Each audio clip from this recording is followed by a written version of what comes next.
बच्चों, स्वागत है मेरे नए वीडियो में। और आज की इस वीडियो में हम लोग क्लास 12 मैथ एनसीईआरटी की बुक का एक्सरसाइज 11.2 के सवालों को हल करेंगे। पिछले वीडियो में हम लोगों ने एक्सरसाइज 11.2 के ही कुछ सवालों को हल किया था और आज हम लोग बाकी के सवालों को हल करेंगे। ठीक है, तो चलिए स्टार्ट करते हैं। हम लोग आज हल करेंगे सवाल नंबर 10। सवाल नंबर 10 क्या है? P का मान ज्ञात करें ताकि रेखाएं 1 minus x 7y minus 14 z minus 3/2 और ये रेखा परस्पर लंब हो। ठीक है, देखिए ये जो रेखाएं दी गई हैं ये कार्तीय रूप में दी गई हैं, लेकिन कार्तीय रूप का जो मानक समीकरण होता है वो क्या होता है? x minus x1 by A y minus y1 by B और z minus z1 by C, ये होता है। और यह समीकरण उस तरह का नहीं है, यह भी समीकरण इस तरह का नहीं है। तो सबसे पहले जो ये दो समीकरण दिए गए हैं इनको हमको मानक रूप में बनाना पड़ेगा, लाना पड़ेगा, इस तरह का इनको बनाना पड़ेगा और तब जाकर के हम लोग इसको हल कर पाएंगे। तो इन रेखाओं को मानक रूप में लाने के लिए क्या करना पड़ेगा, तो हम लोग लिख लेते हैं। अगर इसको आप लिखना चाहें तो लिख सकते हैं आंसर में, रेखाओं को मानक रूप में लिखने पर, रेखाओं को मानक रूप में लिखने पर, तो लिखेंगे तो कैसे लिखेंगे? यहाँ पे है 1 माइनस एक्स, जबकि होना चाहिए था x माइनस 1, तो यहाँ पे अपन माइनस कॉमन लेंगे, तो यहाँ पे माइनस कॉमन लेंगे तो क्या होगा? माइनस जैसे ही कॉमन लेंगे तो x आगे आ जाएगा -1 बाई -3 हो जाएगा। ठीक है, यहाँ पे देखिए y माइनस 14 होना चाहिए था या y माइनस समथिंग होना चाहिए था, तो यहाँ पे 7 अधिक हो गया है, इस 7 को यहाँ से हटाना पड़ेगा। तो 7 को हटाने के लिए हम क्या करेंगे? 7 से सबको भाग दे देंगे, ऊपर भी और नीचे भी। तो ऊपर भाग देंगे तो y minus 2 by 2p by 7 हो जाएगा और इसमें ये तो मानक रूप में है ही, तो इसको आपको कुछ नहीं करना है। Question number first. और दूसरा इक्वेशन क्या है? दूसरा इक्वेशन है, देखिए यहाँ पे x माइनस x1 होता है, जबकि यहाँ पे 7 माइनस 7x दिया है।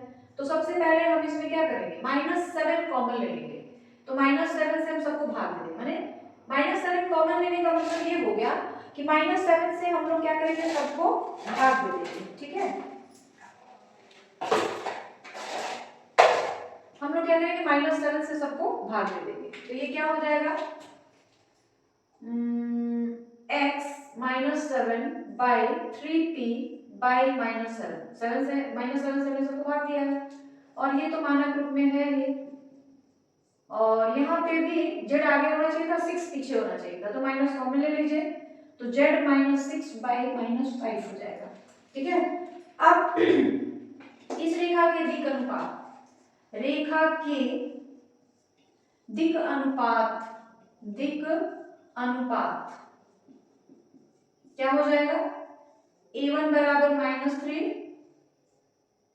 b1 बराबर 2p बाई 7 और c1 बराबर 2। फिर इस रेखा के जो दिक् कोसाइन होंगे वो क्या क्या हो जाएंगे? रेखा के दिक् कोसाइन, रेखा के दिक् कोसाइन क्या क्या रहेंगे देख लीजिए। यहाँ पे हो जाएगा मतलब इसको तो हमने a1 b1 c1 कहा है, तो इसको हम लोग a2 b2 c2 कहेंगे। तो ये हो जाएगा a1 बराबर -3p बाई 7 और a1 नहीं a2 लेंगे, b2 बराबर 1 और c2 बराबर -5। ये चीजें कहाँ से आई आपको समझ आया है?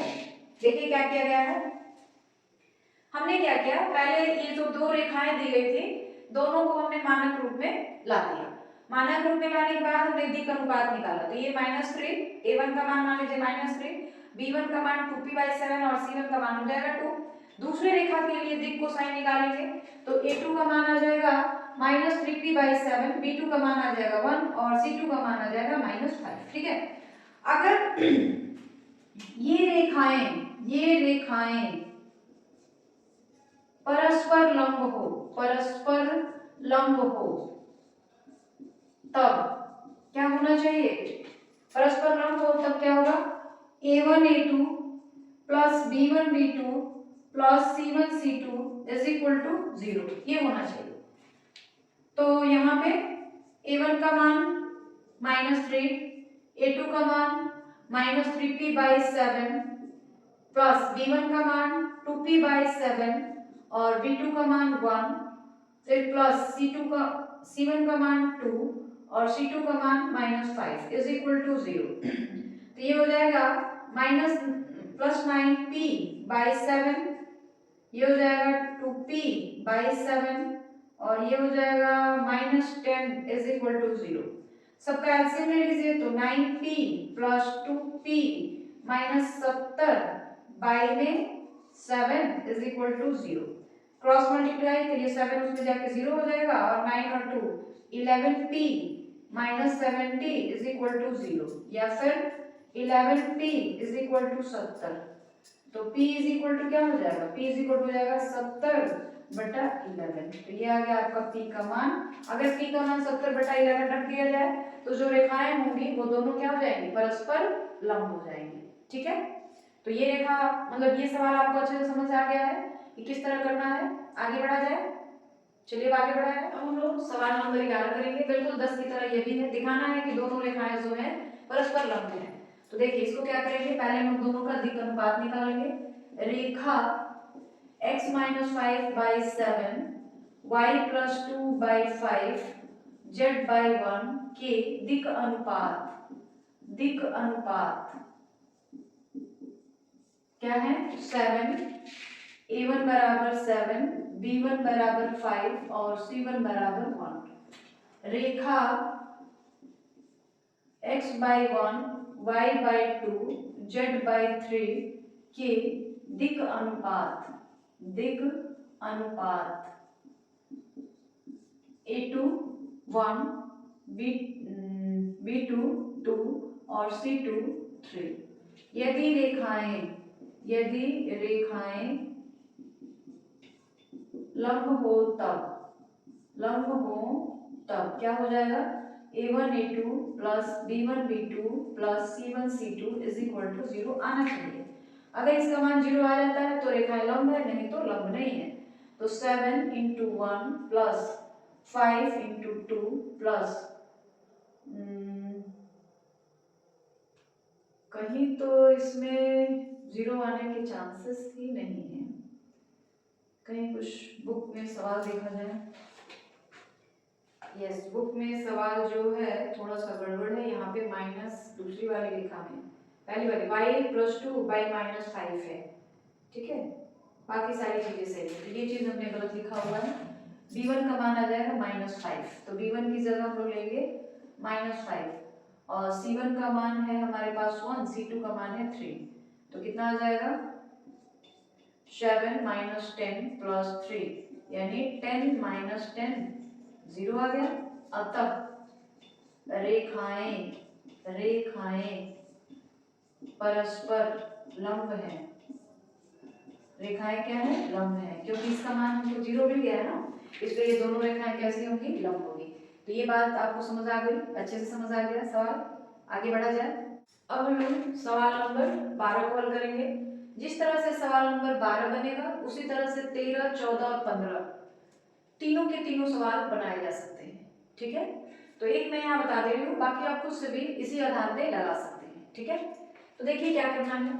सबसे पहले यहाँ जो रेखा दिया है इसकी हम लोग तुलना करेंगे किससे, r = a1 + λ/b1 से, और दूसरे वाले की तुलना करेंगे और r = a2 + λ/b2 से, इन दोनों की तुलना की जाएगी। ठीक है, तो हमको क्या मिलेगा, a1 बराबर i cap plus 2j cap plus k cap और b1 बराबर i minus j plus k cap. ठीक है, a2 बराबर 2i cap minus j cap minus k cap और b2 बराबर 2i cap plus j cap plus 2k cap. ये इतनी बात समझ आ गई। दो रेखाओं के बीच की दूरी का जो होता है फॉर्मूला होता है, दो रेखाओं कि बीच की दूरी d बराबर mod of a2 minus a1 dot b1 cross b2 by b1 cross b2 का मॉड करिए। ठीक है, अब इसे आधार पे हम रख लेंगे। देखिए d बराबर a2 का मान हमारे पास क्या है, देखिए घटाना है ना दोनों को, तो 2i कैप, पहले तो हम लोग सारे का मान निकालते हैं, पहले b1 क्रॉस b2 का मान, या हम लोग निकालते हैं a2 माइनस a1 का मान। तो a2 का मान क्या है, 2i cap minus j cap minus k cap minus a1 का मान i cap plus 2j cap plus k cap. ठीक है, और इसका मान कितना आ जाएगा, 2 minus 1 i cap minus j और माइनस 2j यानी माइनस 3j। ठीक है, और माइनस के और माइनस के यानी माइनस 2k कैप, ये आ गया हमारे पास। a2 माइनस a1 का मान, b1 क्रॉस b2 का मान निकालना है, तो b1 क्रॉस b2, b1 का मान हमारे पास कितना है, ये i j और k, b1 की जगह पे 1 माइनस 1 1, b2 की जगह पर 2 1 2। इसका जब हल करेंगे तो क्या मिलेगा, यहाँ किया जाए, यहीं पे कर लेते हैं, i कैप माइनस 2 माइनस 1, ठीक है, माइनस j कैप 2 और माइनस 2, यानी ये तो आ गया 0, j कैप वाला टर्म जो है तो 0 आ जाएगा, फिर k कैप, तो क्या हो जाएगा 1 और ये माइनस 2 माइनस माइनस प्लस 2, ये क्या हो गया माइनस 3i कैप, 0 हो जाएगा ये, और ये हो जाएगा प्लस 3k कैप। ठीक है, अब इन सारे मानों को यहाँ पे रख लिया जाएगा, उसके बाद यहीं पे निकाल लेते हैं b1 क्रॉस b2 का मॉड, तो ये क्या हो जाएगा माइनस 3 का स्क्वायर प्लस 3 का स्क्वायर, तो ये आ जाएगा 9 प्लस 9 यानी 18, इसको आप लिख सकते हैं 9 दूनी 18 में 3√2। ये लाइन क्लियर है। अब यहाँ पे इस फॉर्मूले पे हम लोग रख लेंगे, तो a2 माइनस a1 का मान हमारे पास क्या मिला है, ये देख लीजिए। ठीक है, यहाँ पे a2 माइनस a1 का मान रख लिया जाए, तो a2 माइनस a1 का मान हमारे पास मिला है i cap minus 3j cap minus 2k cap dot b1 cross b2 का मान ये मिला है minus 3 i cap plus 3k cap minus 3 i cap plus 3k cap. ठीक है, नीचे mod of b1 cross b2, इसका मान हमको मिला है 3√2, फिर इस पूरे का मॉड। ठीक, चलिए अब क्या हो जाएगा माइनस 3, जे वाला टर्म तो है ही नहीं, और माइनस 6 बाई 3√2, तो ये हो जाएगा माइनस 9 बाई 3√2। 9 को आप क्या लिख सकते हैं माइनस 3 इंटू 3 बाई 3√2, ये कैंसिल, क्या कितना आ जाएगा आपके पास जो मान आएगा, ये आ जाएगा मॉड लगा गया है मतलब माइनस चिन्ह का यहाँ पे कोई मतलब नहीं है, तो ये जाएगा 3/2। अगर इसको रैशनलाइज कर दिया जाए तो कितना हो जाएगा 3√2/2। तो ये आपका बीच की जो दोनों रेखाओं के बीच की जो दूरी होगी वो हो जाएगी 3√2/2। इसी तरह से आप बाकी के जितने सवाल हैं 13, 14, 15 वो भी आप हल कर सकते हैं। ठीक है, 13 नंबर जो सवाल है वो थोड़ा सा अलग है, क्योंकि वहां पर जो समीकरण दिया गया है वह कार्तीय रूप में दिया गया है। ठीक है, लेकिन उसको भी आप इस तरह से लगा सकते हैं, और बाकी सारे सवाल इसी तरह से लगेंगे। तो ये लाइन समझ आ, मतलब ये सवाल आपको समझ आ गया किस तरह करना है। आगे बढ़ा जाए, हम लोग सवाल नंबर 13 को हल करेंगे, क्योंकि इसके बाद जो है 14 और 15 दोनों सवाल बिल्कुल 12 नंबर सवाल की तरह करेंगे बनेंगे, इसलिए 14 और 15 दोनों सवाल आप लोग खुद कर लेंगे। बाकी ये सवाल जो है थोड़ा सा अलग है, इसलिए इसको हम लोग बता कर रहे हैं, ठीक है। देखिए, जब दो रेखाएं सदिश के रूप में दी गई हो तो उसके लिए जैसे हमने 12 नंबर का सवाल हल किया था उस तरह हुआ, लेकिन जब दो रेखाएं कार्तीय रूप में दी गई हो तो उनके बीच की जो न्यूनतम दूरी है उसके लिए ये फॉर्मूला है, ठीक है। ये हमने फर्स्ट दिन लिखवाया भी था कि जब दो रेखाएं कार्तीय रूप में दी गई हो तो उनके बीच की न्यूनतम दूरी क्या होगी, तो उसके बीच की न्यूनतम दूरी ये है, ठीक है। अब इसी फॉर्मूले में हम लोग सारा मान रख के निकाल देंगे। तो सबसे पहले दो रेखाओं के हेल्प से हम लोग इन सारी चीजों का मान निकाल लें, ठीक है। तो लिखेंगे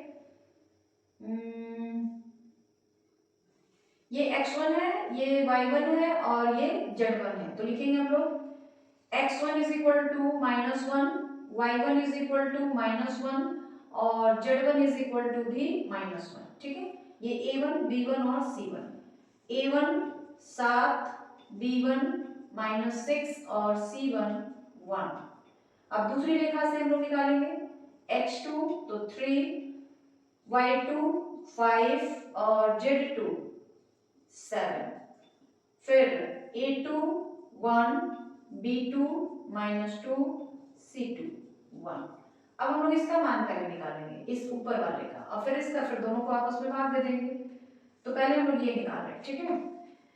x1 x2 माइनस x1 तो x2 3 माइनस, तो minus minus plus 1, y2 5 minus minus plus, फिर 7 प्लस 1, फिर a1 का मान 7, b1 का मान -6 और c1 का मान 1, a2 का मान 1, b2 का मान -2 और c2 का मान 1, ठीक है।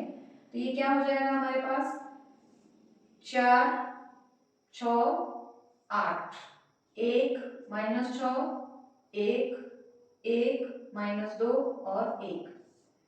r1 के सापेक्ष हल करने पर, r1 के सापेक्ष हल करने पर r1 के सापेक्ष यानी प्रथम पंक्ति के सापेक्ष, तो क्या हो जाएगा 4 -6 माइनस माइनस प्लस 2 -6, फिर 1 -1, तो ये तो टोटली 0 हो गया, फिर +8 तो -2 माइनस माइनस +6, ये क्या हो जाएगा 4 और -4, ये तो 0 हो गया, +8 और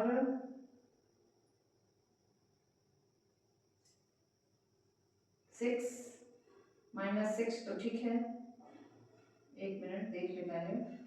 तो 4, ये 6 हो गया, ये 8 हो गया और ये जो होगा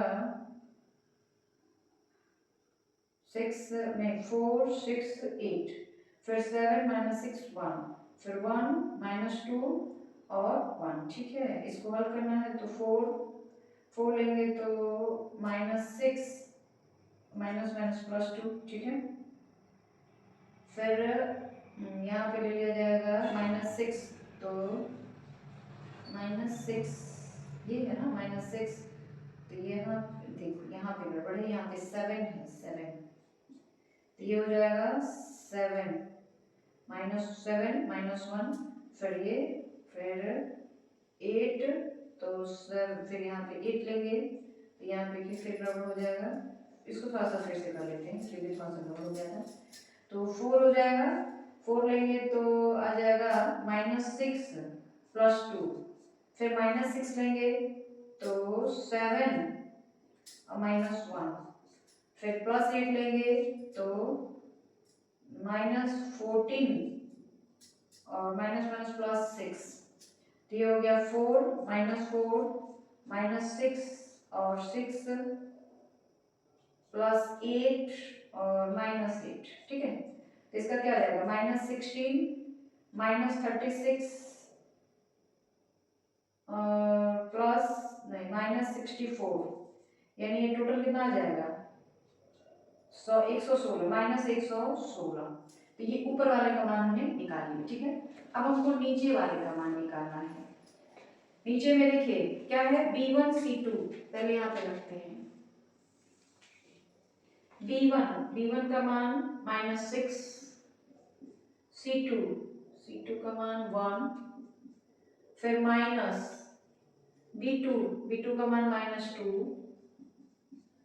फिर C1 का मान 1 का होल स्क्वायर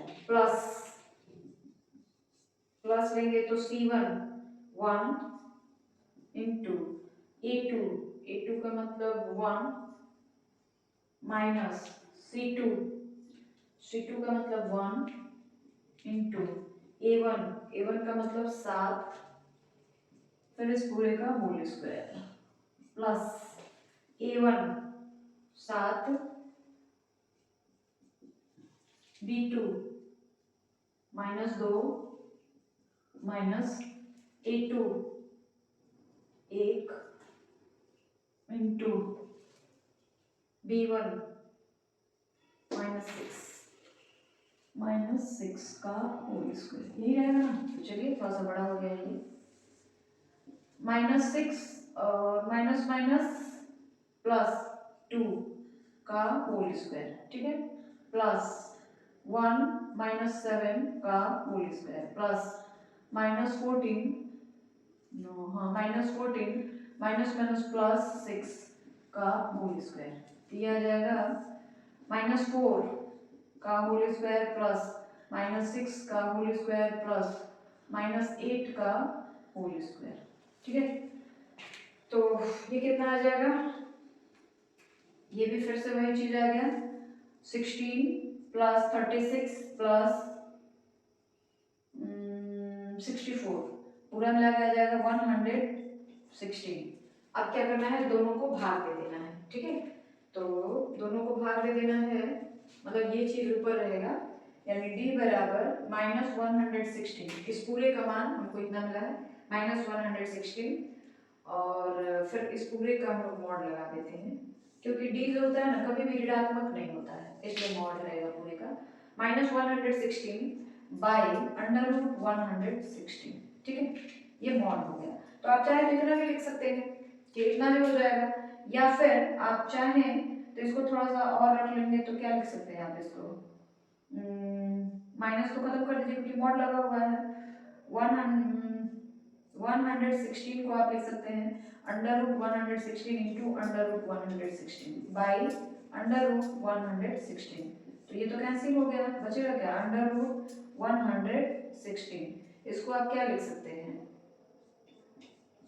2 से 2 × 10 और 2 × 16 फिर 29, तो इसको आप लिख सकते हैं 2√29।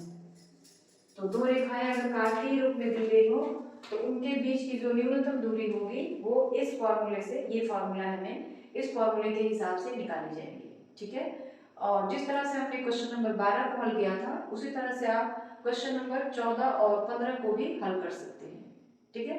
15 में क्या है कि s और t में दिया गया है, तो आप समीकरण को पहले मल्टीप्लाई करके s को अलग और t को अलग कर लें, i j k कैप में ला लें, उसके बाद फिर से दोनों जो रेखाएं होंगी सदिश के रूप में हो जाएंगी, और वहां से आप आसानी से दोनों रेखाओं के बीच की न्यूनतम दूरी को निकाल सकते हैं, ठीक है।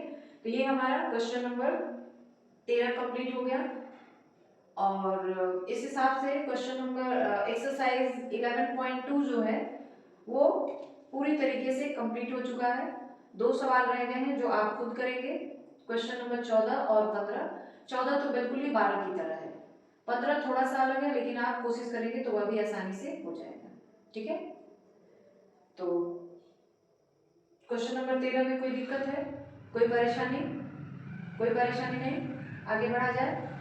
चलिए तो करेंगे सवाल नंबर 15, जो कि इस चैप्टर का यानी एक्सरसाइज का 11.2 का लास्ट सवाल है, ठीक है। देखिए सवाल इस तरह से दिया है और दोनों के बीच की न्यूनतम दूरी निकालनी है। तो सबसे पहले इसको हम क्या करेंगे, देख लीजिए आंसर यहाँ से आ रहा है, r is equal to multiply कर दीजिए i cap minus T I cap, ठीक है, plus T J cap minus 2j plus 3k cap minus 2t k cap अब आई जे के वाले को अलग कर लीजिए, I cap minus 2 J cap plus 3 K cap, ठीक है। और इसमें इसमें और इसमें टी कॉमन ले लीजिए, तो टी कॉमन लेंगे तो क्या मिलेगा हमको, माइनस आई कैप प्लस जे कैप माइनस 2 के कैप, ठीक है। तो ये हो गया a1 प्लस ये लेमडा हो गया और ये हो गया b1, ठीक। तो यहां से a1 का मान मिल गया आई cap plus 2 J cap plus 3 K cap और b1 का मान मिल गया माइनस आई कैप प्लस जे कैप माइनस 2 के कैप, ठीक है। अब इसको भी इसी तरह कर देंगे, S I cap plus I cap 2 S J cap minus J cap S के कैप माइनस के कैप, ठीक है। आई माइनस जे माइनस के अलग हो गया, इसमें इसमें और इसमें एस कॉमन ले लीजिए, तो क्या बचेगा आई cap plus 2 J cap minus 2 के कैप, ये हो गया a1 प्लस एस b1, इसी को हम लोग लेमडा कहेंगे, ठीक है। तो सॉरी a2 है, ये a2 का मान मिल गया आई cap minus J cap minus के कैप और b2 का मान मिल गया आई cap plus 2 J cap minus 2 के कैप, ठीक है। सबसे पहले हम लोग a2 माइनस a1 का मान लगाएंगे, जैसे हम लोग क्वेश्चन नंबर 12 में किए थे, a2 माइनस a1 क्या मिलेगा, a2 का मान है आई cap minus J cap minus के कैप, a1 का मान है आई cap plus 2 J cap plus 3 K cap, ठीक है। घटा दीजिए दोनों को, तो i माइनस आई 0 माइनस जे और माइनस 2 जे माइनस 3 जे माइनस के और माइनस 3 के यानी माइनस 4 के, ठीक है। आगे बात समझ रहे हैं, a2 माइनस a1 का मान हम लोगों ने निकाल लिया और a2 माइनस a1 का मान क्या मिला हमारे पास, देख लीजिए, जे मतलब यहाँ पे माइनस सॉरी जे और माइनस 2 जे, तो जे माइनस 2 जे यानी यहाँ पे आ जाएगा, देखिए a2 का मान यही ना है i माइनस जे माइनस के और a1 का मान i माइनस 2 जे प्लस 3 के, तो a2 यानी i माइनस जे माइनस के और a1 का मान है यहाँ पे माइनस रहेगा, ठीक है। अब ठीक है, ये हो जाएगा i माइनस आई खत्म, माइनस जे और माइनस माइनस प्लस 2 जे यानी केवल जे बचेगा और माइनस के और माइनस 3 के यानी माइनस 4 के ये बचेगा, यानी a2 माइनस a1 का मान हमको क्या मिल जा रहा है, a2 माइनस a1 का मान हमको मिल जा रहा है जे कैप माइनस 4 के कैप। अब b1 क्रॉस b2 का मान निकालते हैं, b1 क्रॉस b2, b1 का मान अच्छा i j k हो गया और b1 का मान माइनस आई, तो आई जे नहीं रहेगा, माइनस 1 1 माइनस 2, b2 का मान 1 2 माइनस 2, ठीक है। इसको हल कर लेते हैं, तो आई कैप क्या मिलेगा minus 2 minus minus plus 4 minus J cap तो plus 2 minus minus plus 2 plus K cap ये माइनस 2 माइनस 1, तो ये कितना हो जाएगा 4i cap no 2i cap फिर 4 माइनस 4 जे कैप और माइनस 3 के कैप ये मिला हमको, ठीक है। इसका मॉड निकाल दीजिए, b1 क्रॉस b2 का मॉड तो क्या हो जाएगा अंडर रूट 2 का स्क्वायर प्लस माइनस 4 का स्क्वायर प्लस माइनस 3 का स्क्वायर, ये क्या हो जाएगा 4 प्लस 16 प्लस 9, तो 429 अंडर रूट 29। ठीक है, अब डिस्टेंस फॉर्मूला हमारे पास क्या है, बीच की न्यूनतम दूरी mod of a2 minus a1 dot b1 cross b2 by mod of b1 cross b2, b1 cross b2। ठीक है, तो b का मान कितना मिल जाएगा, a2 माइनस a1 का मान क्या मिल रहा है,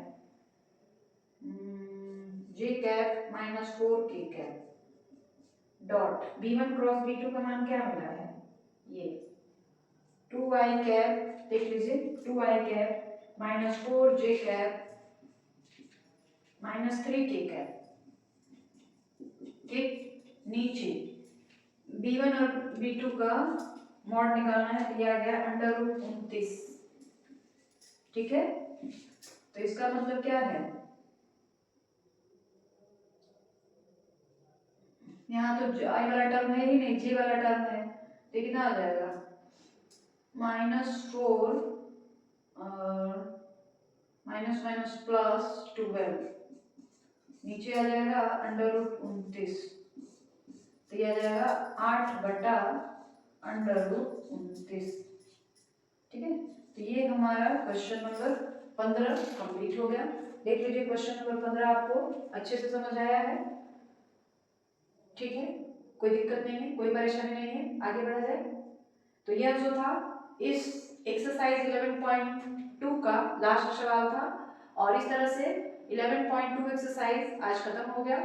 और जो हमारी एनसीईआरटी की बुक है उसमें केवल 11.2 तक ही दिया गया है। देख लीजिए मेरे पास एनसीईआरटी की बुक है, ये मेरी एनसीईआरटी की न्यू बुक है, इसमें केवल 11.2 तक ही दिया गया है।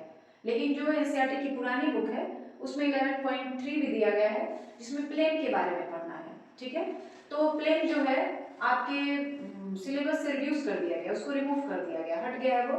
आपको बस दो लाइन जो दी गई है, दो रेखाएं, उनके बीच की न्यूनतम दूरी, दो रेखाओं के बीच का कोण, यही सब पढ़ना है, समतल प्लेन के बारे में नहीं पढ़ना है। ठीक है, तो एक्सरसाइज 11.2 आज आपका खत्म हो जाता है। और वीडियो के लास्ट में मैं यही कहना चाहूंगी कि जितना ज़्यादा हो सके मेरे वीडियो को लाइक, सब्सक्राइब और शेयर करें।